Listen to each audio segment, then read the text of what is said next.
Hey y'all, welcome back to the Social Growth Experiment. And if you're new here, this is my weekly live series where I am testing what's actually working on social media right now, on TikTok, on YouTube Shorts, and on Instagram Reels, so you don't have to waste time guessing. So I started this whole experiment because after years of coaching creators, I realize that a lot of advice out there is either too outdated or too generic. Plus, I'm a YouTube expert and I hadn't really spent much time on short form strategy. Well, 3 months ago, all that changed. So I started testing everything on my own lifestyle and travel accounts on TikTok and Instagram from scratch. No boosts, no reposts, and no help from my daughter, who some of y'all know is Raven Elise. These results are all me, all organic. Hi, Dalgie. Hi, Ricky. Thanks for dropping in. So, just to review a little bit, in episode 1, I broke down the strategy behind the success, kind of how I've been using my own personal content as sort of a low risk testing ground, and what I've been learning, what's been working, what hasn't been working, and basically it was the why foundation for everything that I'm doing here, and I'm going to be doing on these next 6 or 7 episodes. But today we are getting into the fun part, and it's talking about hooks, because if you don't hook your viewers' attention and get them to start watching your content in the first place, you ain't gonna get no views. So if you can't grab somebody's attention in those first 3 seconds, the rest of your video doesn't even matter. So what I want to show you today is what makes a great hook. I want to give you some real examples from my own posts that took off. And I also want to share a few ideas you can try this week to get people watching and staying. So if you missed the first episode, don't worry. You can watch the replay later. But for now, go ahead and grab your notebook or open your notes app, because this one's going to help you fix those first few seconds that make or break your content. But first, I want to give y'all a little progress report from last week. So for reference, I hit 50K on Instagram on September 29th, and that is a little over a week ago. I think I have my Instagram from last week that I can show you. There it is. So last week when I went live, I was at 51K. All right. Today, and I just took this a few seconds ago, I'm at 52.8. So that is 1,000 views, a thousand followers in a week. Yeah, it's been growing really fast. Sometimes faster than others, but any momentum you can get is good. And I'm gonna say this past week I haven't had any virality. It's just been showing up and posting the kind of content that my audience is wanting to see. So uh let's jump right into it. So let's talk about the hooks. If your first 3 seconds, I'm talking seconds, y'all, aren't strong, nothing else in your video matters. The algorithm won't save you. Your editing skills won't save you. You have got to hook people fast. And I'm going to show you how I've started to create some scroll stopping hooks, the same ones that are getting views on my channel right now. And I'm going to hopefully explain to you how you can adapt them for your own niche and how you can test what really works best. So a great hook has or can have 3 parts.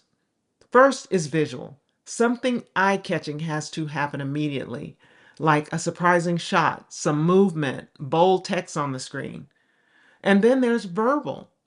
These are the first words out of your mouth that should either spark curiosity or promise a benefit. You basically answer the question for your viewers, why should I keep watching? And third, curiosity. So you've got to leave sometimes a little gap between what you promise and what you deliver, and that's what keeps people watching. So um, sometimes I try to use all three hooks.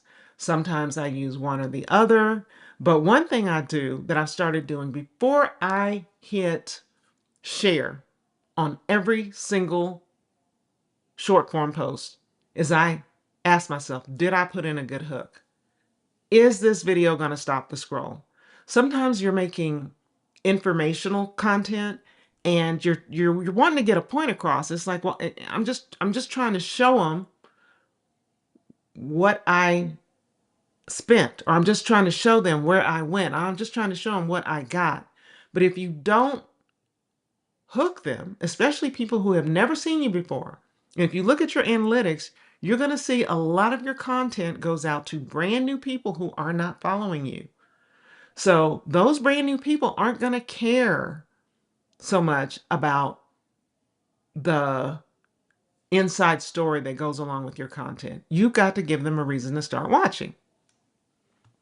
So, for example, maybe one of my travel clips would start out with a shot of my suitcase, half zipped up, my clothes spilling out, and me saying, here's the packing hack I wish I knew 10 years ago. Or here's how I managed to fit uh, 2 weeks worth of clothes into a carry-on. So I'm moving, it's a movement, I'm stuffing clothes into a suitcase, and then I'm verbally saying that this is going to be a hack that's going to help them out. It's going to be a packing hack. It's going to be how I packed all this stuff into the suitcase. So that's movement, that's a relatable pain point, and that's curiosity all in one. So another one could be, and I haven't used this one, but I'm planning on using it. I'm pouring coffee into my travel mug and I say, this is the one thing I never leave the hotel without. That one hits because it's familiar, but it's also verbally mysterious. People want to know, is it what's in the mug? Is it something else? And uh, another example is a TikTok being filmed at the beach, which with text on screen that says, this mistake could ruin your trip. And I'm shaking my head before I even speak.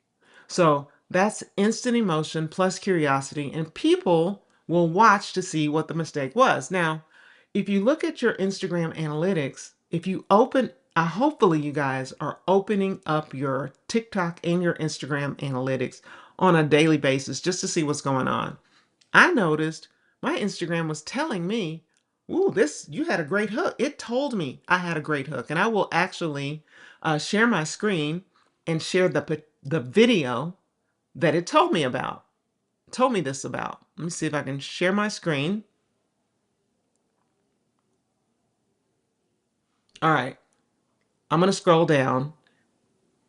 When I looked at, it's this one. It's not viral. It's got 18,000. You don't see. There it goes. It's got 18,000 views. Don't do this on your next trip, but I'm just going to play it for you. And you can get a feel for how I'm doing my hooks. This one mistake nearly cost me my Maui vacation. I planned a big family. There it is. It's got movement. I've got text on the screen that says, don't do this on your next trip. And I verbally said, this one mistake nearly cost me our whole trip. Those are the elements of a great hook. And I'm guessing that Instagram knows that it was a great hook because of the analytics that people, excuse me, y'all, I want to sneeze, that people stopped scrolling and started watching that particular short form content more than they did some of my other content, right? So that's an example. And if you guys, hi, Larisha. If you have any questions, you can drop them if you want to ask me anything about my short form content and my growth. If any questions come up, even if we're not talking about it right now, go ahead and drop them in the chat. So here's the thing. I never assume that my first hook idea is the best one. When I've got a good video concept, I might write down 3 to 5 possible hooks, and then I might film all of them or just swap them out over the text in the same video clip to see which one gains the most traction. And yes, you can repost your own content on TikTok and Instagram to test it, because 9 times out of 10, it's going to be shown to a brand new audience anyway. And TikTok and Instagram don't know that it's the same footage. What they're looking at is your uh, metadata. They're looking at your caption. They're looking at your closed captions. They're looking at your description. So go ahead, and if you maybe include a hook on a particular video and it's not taken off, go ahead and re-edit it a little bit, just at the front. Swap out the hook. I did that on my Snacklebox video on Instagram, which took way off on Instagram, but went dead in the water on TikTok. I've done that on 2 videos. Gone in on TikTok. Sometimes I've taken that TikTok video down. Sometimes I've left it up and just reposted with a different hook until it takes off. Sometimes I'll post the same content twice a week apart. One might flop, the other might do 10 times better. And the only difference is the first 3 seconds. And so just remember, start with something eye-catching, something that sparks curiosity, and always test more than one version before you post, after you post. If you nail those 3 seconds, your watch time, your reach, and your engagement is going to follow. And in the next episode of the Social Growth Experiment, we're going to be talking about riding the wave of popular topics, how to spot trends early and make them work for your brand. So, hopefully your walk. This has been a very quick episode. It's very cut and dry. It's not complicated. It's not rocket science. Remember your hooks, and if you don't do it every single time, if you don't incorporate a great hook every single time, at least try to do it 90% of the time. Remember that your hook is that first impression that decides whether people are going to keep watching or keep scrolling. So I would really like for those of you that are in here to take what we talked about today, try a few new openings, a few new hooks this week, and pay attention to what holds people the longest. And for those, I think most of you guys are in here, are in my free Facebook group, but for the replay, if you're watching the replay, if you want to keep this conversation going, come join my free Facebook group. And this is where we share extra tips, behind the scenes experiments, and you can also connect with other creators who are testing this stuff too. And if you want more hands-on help or strategy feedback, check out my website. I've got some coaching programs and some courses to help you out. So, Dalji, since my content performs better on Instagram, do I plan the content with that platform in mind? Yes, I do. I and this is not saying that you should too. I'm older. I'm an older creator, and I believe my content does better on Instagram because my more of my audience is on Instagram. So, Dalji, more of your audience might be on TikTok, so you may plan TikTok first. Um, I have not, I don't have time with all the different platforms that I'm posting on. I post coaching on TikTok and YouTube. I post travel and lifestyle on Facebook, TikTok, and Instagram. So I don't have time to create completely different content to post on TikTok or Instagram. I've watched several creators grow to almost 1 million and over 1 million by posting the same content. And so from time to time, the TikTok algorithm pushes you. From time to time, the Instagram algorithm pushes you. If that's all you can do, just post the same content. Pay attention to what's working data-wise on each platform so you'll know if you need to tweak. The main way I tweak my content for Instagram and TikTok is I may tweak my hook at the beginning and my call to action at the end. The reason for the hook I just gave you, because TikTok may need a stronger, more curiosity-driven hook than Instagram. I've had some Instagram posts take off, and I didn't feel like the hook was that great, but it was sufficient for my older audience. The younger the audience, I believe, the stronger the hook has to be. For the call to action on Instagram, I use a tool called ManyChat that sends people who comment links, information, starts a conversation with them. And I can say on Instagram, if you want to know more about this, comment this word and I'm going to send you a link, or I'm going to send you the information, or I'm going to DM you. That doesn't work on TikTok, at least not right now. So I'll have to, if I want to get some information across to my audience on TikTok, I will change the call to action at the end and say, if you want this information, the link is in my bio, or the link is in my profile, if that makes sense. Does that answer your question, Dalji? So, any other questions about how I'm getting this incredible growth on Instagram, a little less so on TikTok? But like I said, that's not where I think my core audience is. How I create the content, how I'm keeping up with everything. All these things are going to be talked about in the future episodes. But in case you have any questions that are just burning in your mind right now, I'm happy to stick around and answer them for you. I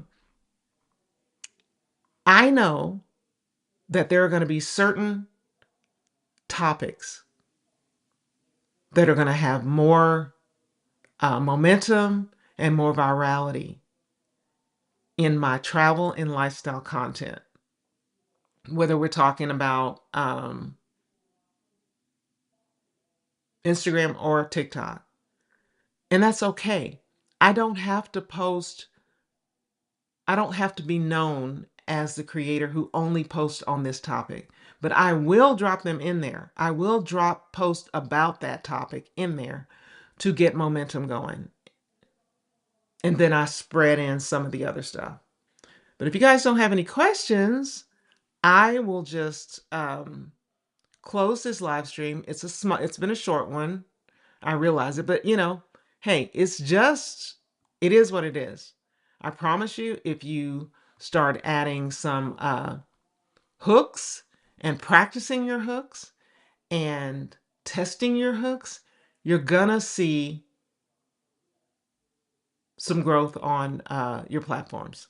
So, like I said, I'm gonna have links to some things that'll help you out in the description of this video. And next week on episode 3 of the Social Growth Experiment, we're talking about how to ride the wave when a post starts taking off. Basically, what to do after something goes viral so that you can keep the momentum going. Should I ask ChatGPT for hooks? Yes, you absolutely can. You absolutely can ask ChatGPT, but you have to know how to prompt it so that it's going to give you a hook in your voice. And sometimes it takes a little bit of training for ChatGPT ChatGPT will give me, let me give you 3 hooks, and I'll say, I like this one. But I don't feel like it's got enough curiosity built in. And it'll come back with something else. And I'll say, yeah, I like that, but I wouldn't say it like that. I would never use those words. But that's okay, because I can take that concept of a hook and I can write it in my own uh, voice, if that's so to speak. Dalji, I'm not prepared to do quick review on hooks today to critique, but why don't you send them to me through Facebook and let's do it there. Let's do the hooks. Let's send me or post your content inside the Facebook group with the hooks that you want me to review, and we'll do it there. But anyway, you guys, thanks so much for being here, and hopefully I'll see you next week live.